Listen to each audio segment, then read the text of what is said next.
Hi guys, I'm by myself today. That's fun. We'll see how it goes. And if you hate it, if whatever. All right. I don't know. I have a couple things to talk about, and then I might answer some of those questions, which will probably be depressing. The 36 questions to fall in love by myself, just because I think they're still really interesting to answer. And if anyone would care to listen or ask your partner about those questions, or your friends or your family or whatever, at least you have it and my context. Okay, I'm not also recording any video on this, so don't expect any video, okay?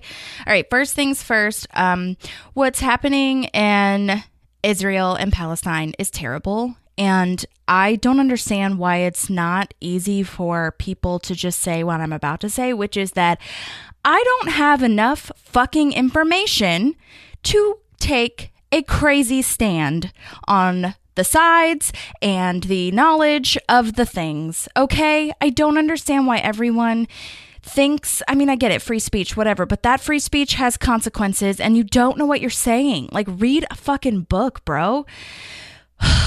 But what I am qualified to say is that innocent lives and lives in general mean something, and children and babies and men, women, whatever your fucking gender is. It might be a lot of fuckings today, so just get ready for that. No one deserves terror or torture or hatred, regardless of your religion or anything. And that's why I'm reading 800,000 articles. I'm literally Googling actual articles, not Instagram things. Although I will say there are some TikTok videos that were very informative, I feel, and from good sources. So, and it's just something that again, I'm not going to say too much because I'm not qualified to say it, but just do your research. Like, this conflict has been going on for more than just the 2 weeks that you have seen it in your news cycles. So stop acting like this is just another thing. Anyway, my heart goes out to them, and that feels sucky to say because my heart does nothing for them, but all we can do is try. Anyway, I'm sorry. Okay. The SAG strike. I fucking hate everything. I thought that last strike pod would be the last strike pod. They were going back into negotiations. They were meeting at the table. Everything seemed great because the WGA strike was so much better. / went into negotiations, and they came out with really good, really great stipulations and guidelines and all the things. And then SAG went in and they just walked away. And this is something that I'm still learning about too. I know I'm in the business, so I can't even imagine how insane it is for everyone else that's not in the business to understand this. But this is a huge deal, first of all, and it's so fucking confusing, regardless of what you think about it. It's so confusing. There are so many different contracts. There are so many different guidelines that we are trying to fix right now. And one of the biggest things that I've been seeing, and actor friends, please correct me or write in or whatever, but one of the biggest things I've seen is AI. I mean, we knew this. We know this. If you want the voice of Brad Pitt and, the face of Bradley Cooper, you can do that with, all of the different AI tools. And I'm not against AI. I want to make that clear. I think it's great as a tool. Oh, my air conditioning turned on. Should I turn it off? I'll turn it off. Anyway, I'm not opposed to AI as a tool. I think that everybody can use it. ChatGPT is great for certain things. I mean, it does scare me sometimes that it can be used for literally anything and nobody has to really learn anything. But, it can be used as a tool. And that's something that the writers got, where it can be used as a tool, but it needs to be approved to be used as the whole, structure, if you will. And I guess I'm just confused. Do people want to watch AI? Is that does it make sense from even an economical standpoint anyway? And the CEOs, I mean, not that they're logical anyway, they don't fucking care, but I'm just is that what everybody wants to watch, is AI? And even video games that are all AI have motion capture and the likeness of actual real people. So I'm just very confused about that. And it really reminds me, honestly, with how logical they have been, as in and they, I mean, the actors and the negotiating committee, with how logical they've been, it really reminds me of like, you know how when you go to your boss, and I'll tell my own story of this, but like, you know how you go to your boss and you're like, you have this either solution to something that's happening, and then they just shoot everything down, and you're just like, okay, well then why the fuck am I here? Or why the fuck did I even like try? You know what I mean? And so you either quit or you like suck it up and hate your life. And it's just like, so it doesn't make any sense. I mean, because it's not, I don't know, at this point, it doesn't even seem about money. It just seems about control and power over the human. You know what I mean? And there, again, there's all this infighting too, where there's some producers that are, you know, are cool to go back to work and some are not. And then there's some also that are really stupid and, you know, don't like want to take the producers off the AMPTP, you know, acronym. So, but yeah, it just really reminds me of when I had to do a show, or I wanted to do a show over the summer that rehearsed during the day, and it was a huge deal. And it was something that I've wanted forever. The show that I had done prior to that was a great show, the musical itself, but the production was just not for me. And that's my story and my own thing. And I was just over it. Again, it was very personal. The show itself was probably great, but whatever.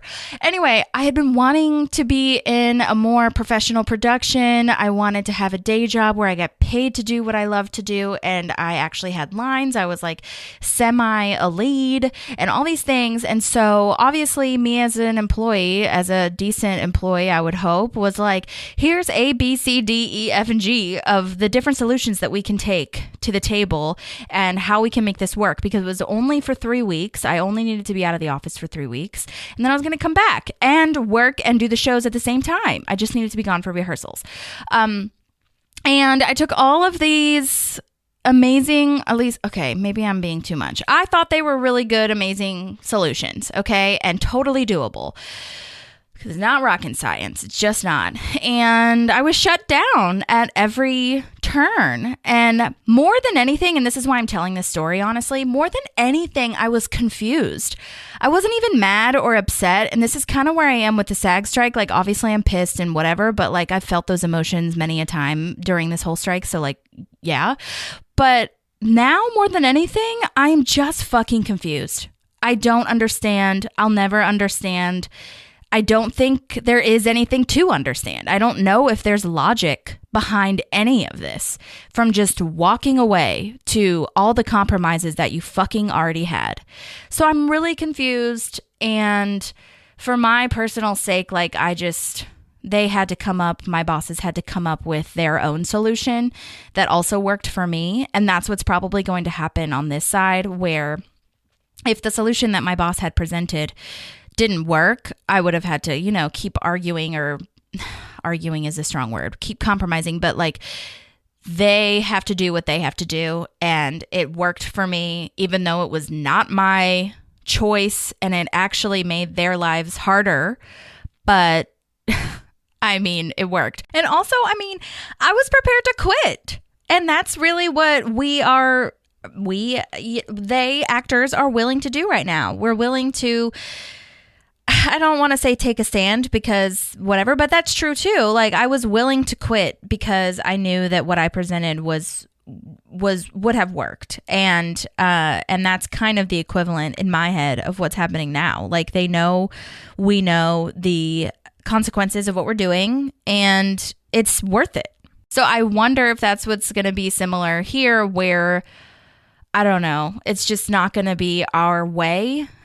But it's going to be enough. And that's what we've wanted for, I think what the actors have wanted for since the beginning of time anyway, is just like something that is reasonable and that works for us, and not something that's taking advantage of the working actor. Because I mean, I still never will forget, like, when the strikes first started and people were so stupid, again, talking about shit they don't know. We're just like, oh, it's just rich people asking for more money. Like, read a book! Sorry, turn down your volume. I won't do that again. But no, that's literally 2% of actors, the regular working actors that you see on like commercials and random like TV shows, and the show that I, love, that I review every week. Still doing that, by the way, just not airing them. Those actors that play the townspeople and stuff are just regular working actors that are asking for fair wages. You know what I mean? And it's just like ridiculous that we can't have that. And the AI thing is so fucked. Like, I think I told you this already. I did a movie here in Nashville and I was scanned. We didn't sign anything and I haven't seen that movie come out yet. I'm sure it is, but I just haven't cared to look at it because it was the worst set I've ever been on in my entire fucking life, but whatever. You guys, I am so angry today and confused. Oh, wow. Okay. Anyway. So I just hope that AI shit doesn't, I don't know. I was going to say, I hope it doesn't hinder us, but it already has. So I don't know what to say. I guess like I said, I'm really confused and I just wonder, I would love to, again, the CEOs don't give a shit, but I would just love to hear from people to be like, do you want to see AI all the time, anytime? And I think that that's where we're headed. I don't think that's what they're wanting to do right now. I don't think that once if the strike, was trashed or whatever, that we would have immediate all AI stuff. Like it would just be whenever they feel fit to do it. But it's just like, that's where we're headed if we let this happen. So I'm just proud of the actors and I'm proud of everybody that's still on strike and working really hard to make sure that they get what they need. I'm obsessed with all these fucking strikes, to be honest. The auto workers strike, the Kaiser strike, like I'm obsessed with everybody just taking a stand for what they fucking need and what they have been asking for 100,000 years. And I mean, what's crazy is that so many people are like, it's how are they paying their bills? How are they doing this? You know what? First of all, we're not. Secondly, but also, and I say we as a collective, but I should really just refer to the actors because I do have a day job. But I mean, that's how bad it is. They are willing to not be, working and getting health insurance. And at this point, they're not going to have health insurance for the rest of the year because even if they go off strike tomorrow and come to negotiations and terms, even if they do that, they're not going to have their health insurance because the holidays are coming up and that's when Hollywood shuts down. So it doesn't really make any sense. I'm just very confused. And they're SNL, and I'm going to say that because it's not a struck project. So I hope that doesn't get me canceled. But SNL is back or was back. I'm recording this on Sunday, so it is back yesterday. It was back yesterday, whatever that is. But I had to do my own research because I've been learning so much about the industry with this. I didn't know how they could go back if they were mostly considered writers because most people who act on SNL are also writers. But I can post this if you want me to. But basically, I think it's interesting. So if you guys hate this, whatever, I don't know. You probably wouldn't be listening this far if you weren't interested. But I just read this that anyone performing on that show, from host to cast members to guest stars, is performing under what's called a network code agreement or a net code. And it's not one of the contracts that SAG-AFTRA is striking. And the cast is not in violation of SAG-AFTRA strike rules, and they support them in fulfilling the contractual obligations. And the program is a SAG-AFTRA non-dramatic production under a separate agreement that's not subject to the union strike order. This net code, while we're talking about it, is covered by so many things. And when this first started, I was like, how are soap operas going to be on? How are hosting shows and things like that going to be back on? Like late night shows and things like that. And they, for one, those are actual, like Kelly and Ryan is one of the shows that my mom watches all the time. And I was like, wait, how are they there? And for when the writers were on strike, a lot of the host and journalism shows, again, different contract, were making up their own shit. They were they were kind of just like improvising or whatever. But the hosts themselves, who may be a part of SAG and who most of the time are because they've been in productions of TV, film, commercial, whatever, they are not actors on that actual show. So Kelly is being herself and not an actor.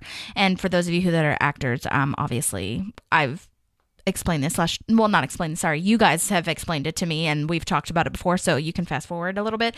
But anyway, so yeah, I just feel like that's really interesting. So this is the thing. Other genres covered by the net code include morning news shows, talk shows, soap operas, variety, reality, game shows, sports, and promotional announcements. And obviously, you guys know about some of the indie people, indie, like A24, I believe, is one of them, indie programs that are operating under an interim agreement where they are meeting everything that that the strike has requested, that SAG has requested. So, yeah, it's a lot of information. But again, I'm just like really fucking over it. So we'll see how that goes. Okay. The other thing, that's really all I have to say about the SAG strike. And I'm just really proud of everybody, for sticking with it. Like really they are standing in solidarity, and this sucks. I mean, I don't know what else to say. So if you have any questions or if you want to talk about it or commiserate, that's totally fine. But if not, like whatever. Yep, take a sip of coffee. Okay. I wanted to, I'm not going to talk for that much longer, but I did want to talk about the book that I'm reading right now. Oh my God.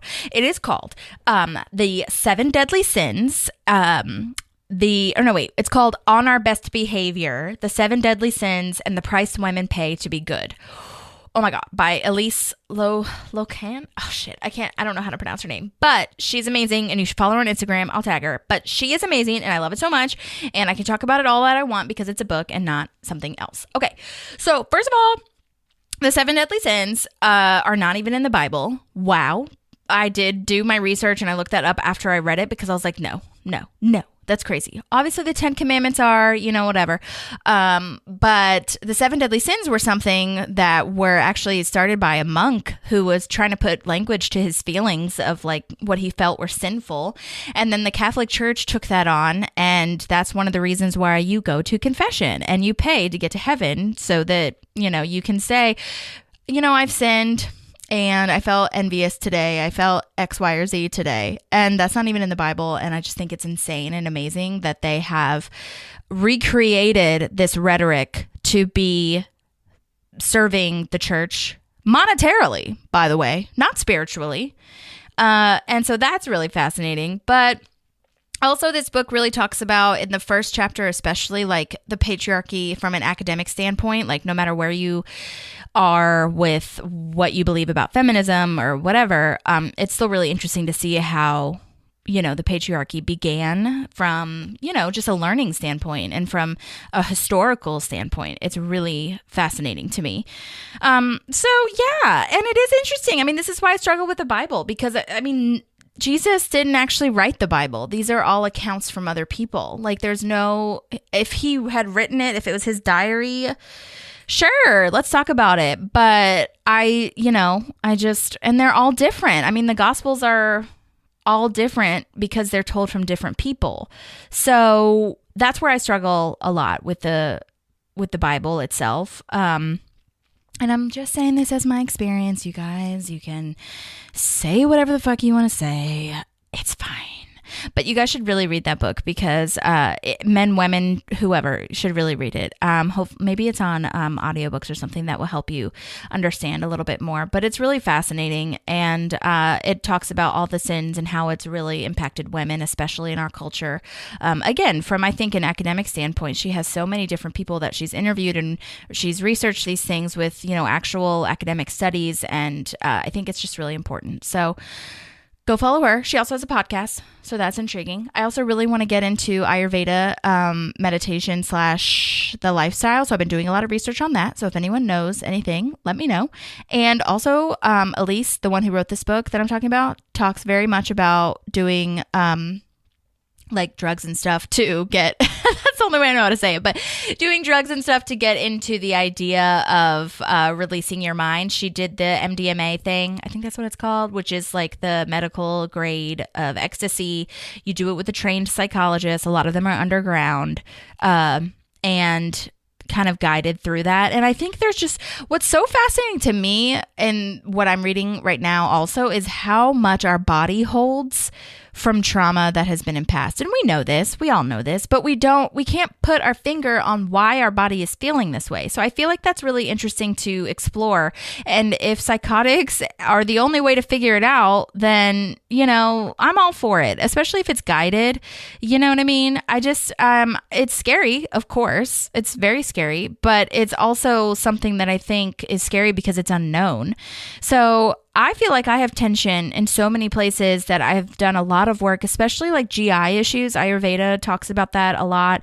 But GI issues I have been dealing with forever. And I feel like I've done so much, and I'm in the process of like maybe TMI, but I'm in the process of trying to get a colonoscopy so we can like see if there's something that's actually worse. But and I'm not saying that this would solve it, but I feel like GI issues are so rooted in some kind of stress, anxiety, depression, all that kind of stuff that, again, just correlates with how your body experiences that trauma, drama, whatever you would want to call it. So, and I haven't done a ton of energy healing. I'd like to try it. I've done like a couple sessions, but they've been very, very short and combined with massage. So I think it would be cool to try an energy healing session that is just that, with maybe someone who can talk me through a little bit of what's happening, because that's not what happened when I had my experience.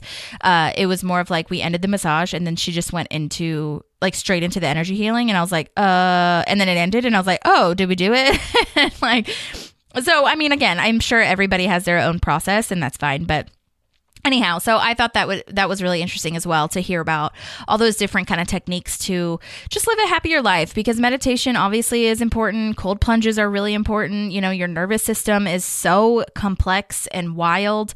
And especially women's bodies, like nobody fucking knows anything about women's bodies. Okay. We're getting better, but it's just only recently that we've gotten information about our, everything, our reproductive system in general, So I think it's really fascinating. And I would really love, also I want to try, and I've talked about this before on the podcast, but for those of you that are new here, which you're probably not, but the EMDR, I want to try that, the eye movement desensitization, rapid, whatever the hell. Again, it's basically like a hypnosis situation, which again, I feel like as I'm getting older, I'm like, I'm okay with trying that. And earlier in my life, I think I was like skeptical, which to be fair, I kind of still am. But you know what I mean? Like it's more important to try something, especially if it's, guided. So that's all I have to say about that. Go read that book. I'll post a link in it so that you guys can see it, but I'm not done with it yet, but it's going to be great. And then the last thing that I want to like complain about, because that's what we're doing today, is this idea that something will happen when you're least expecting it. Can we just hit pause on that? I know a lot of people who say that are talking about it in a good way, in a kind way. They mean well, but they're talking about it romantically usually. They're like, when you least expect it, it'll come for you. That's not true.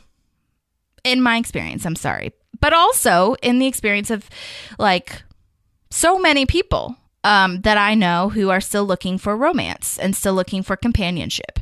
I think that what they might mean to say is things happen when you are settled in yourself, you're feeling good about your life, you're confident in your structure of what you've built for yourself, that kind of, and like you're confident and that kind of thing, which, okay, that's fair.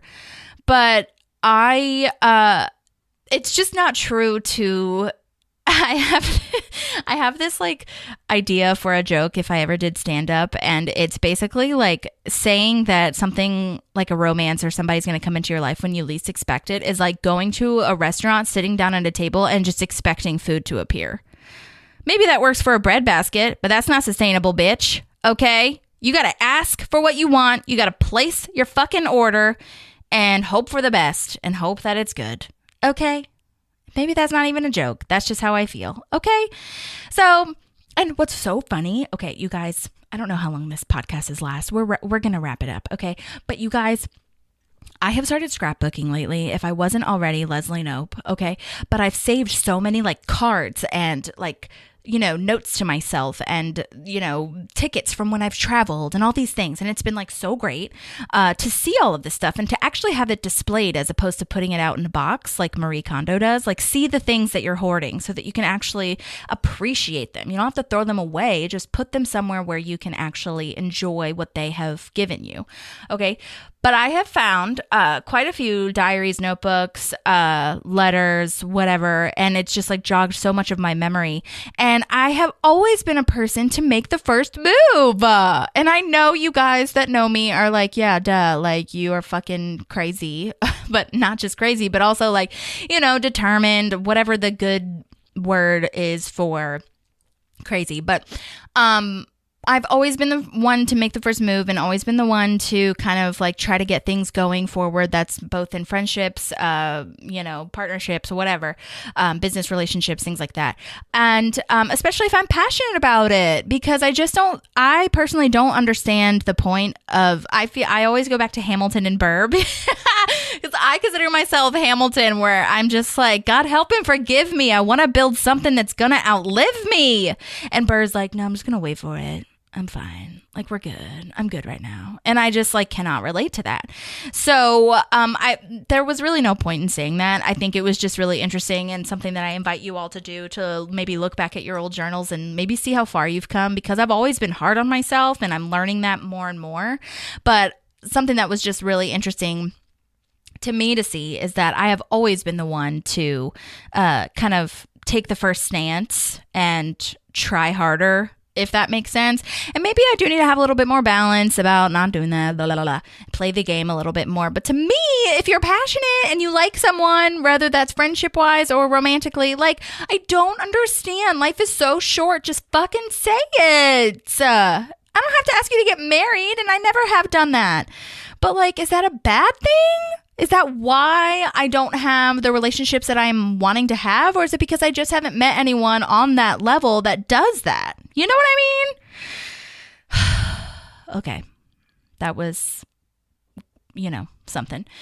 But anyway, I just wanted to invite you guys also that if you do have that urge to say, to someone that's single, it happens when you're least expecting it, blah, blah, blah. First of all, most people, nay, all people that say that to me are fucking married. So stop it. I know that means that you probably have had success. Okay. But no, that is not my experience, and stop it. Okay. No. I would just invite you to just, think about what you say and maybe open it in a conversation. And I'm not saying I'm like annoyed, or, maybe I'm a little annoyed, but I'm not insulted or like mad about it, because I get that it's all just like a happy thing. You know what I mean? It's like they mean well, they don't mean any harm, and it's totally fine. Okay. I just want you to know that. Okay. Also, I wanted to rant about how, a certain company hasn't paid me for my renewal check, and now for a commercial, and now my student loans they're not in jeopardy. They're doing fine. I just really thought that I'd be able to pay them off by the end of the year, and I just would really wish for everyone to have some good vibes that check gets sent soon, because one of the reasons that I picked up an extra job was so that I could pay off my student loans, but it's stressing me more than I think that it actually is, and I'm not working as often anyway, so it's like, am I really doing this for my loans, or is this like worth it kind of thing?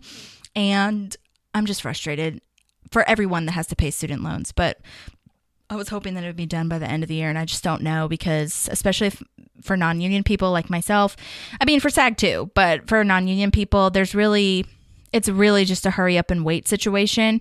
And I don't play that game, especially when it comes to money. So I've been a squeaky wheel, and I have been asking about it, because the usage rates, they are still using our pictures from our shoot on their website. They haven't posted any Instagram photos since like 3 weeks ago, which I think is when it was like officially up or whatever.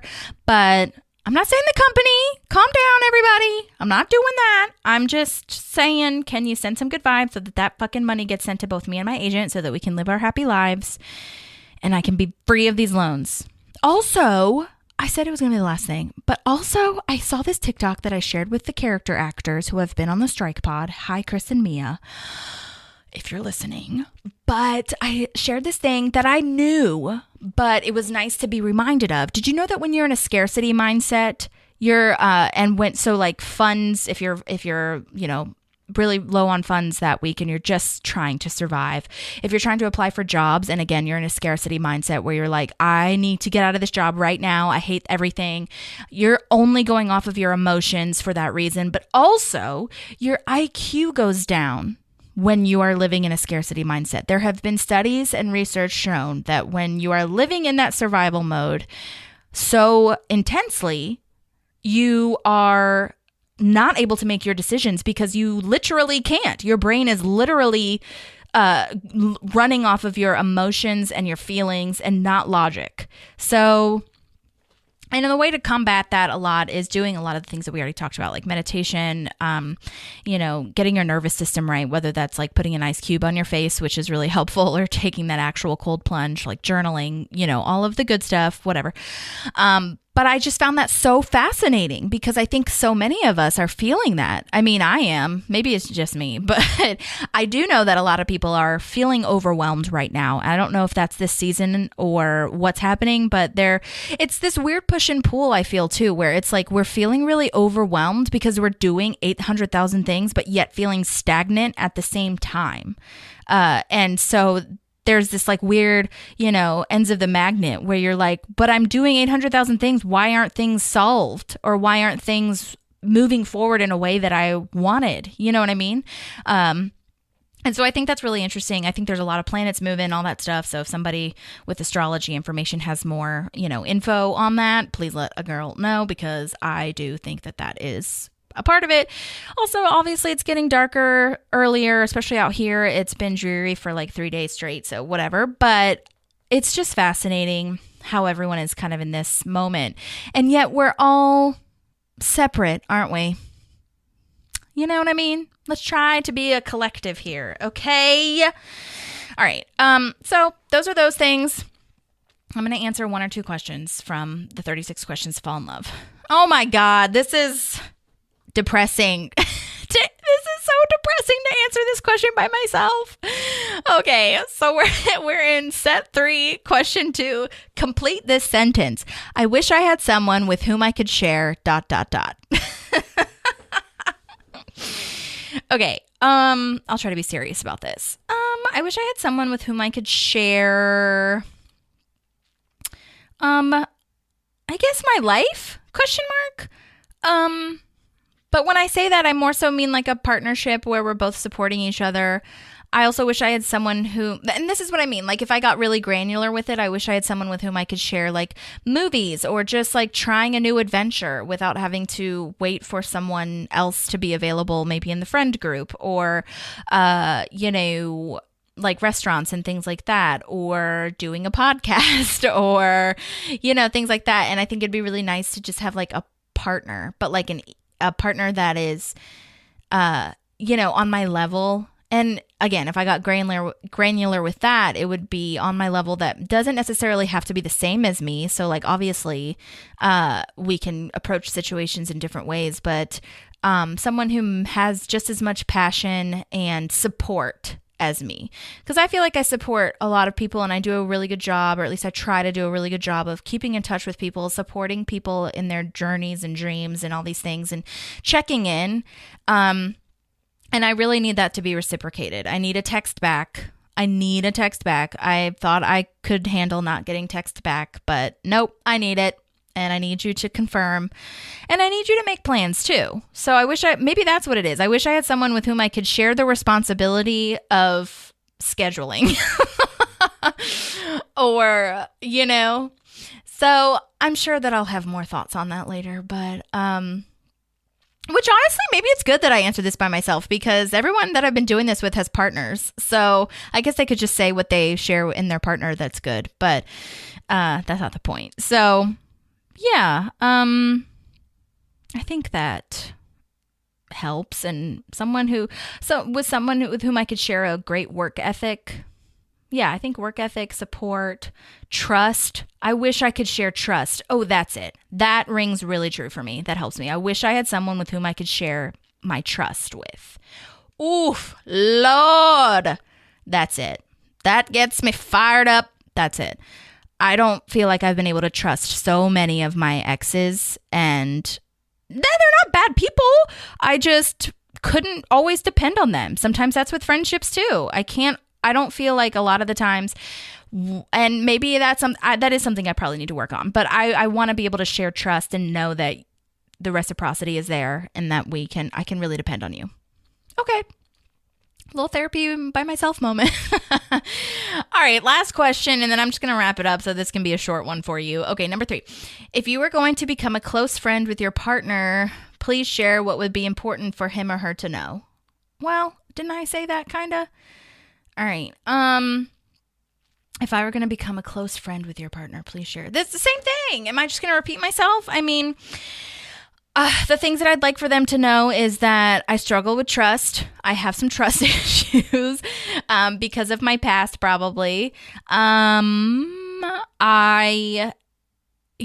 sensitive, but I'm also really hardworking / like tough at the same time, and stubborn. I'm stubborn as hell. I want to do what I can do to succeed, and not only succeed like, in societal views, but just succeed in my own view, which is sometimes even worse.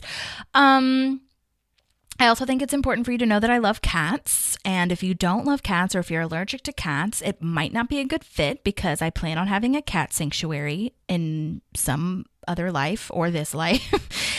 There is literally a cat out in my parking lot that I see, and it kind of looks like RJ. For those of you who know, Ruth Jolie, RJ is my one Oreo cat, and this cat outside that I see, I think it's a stray.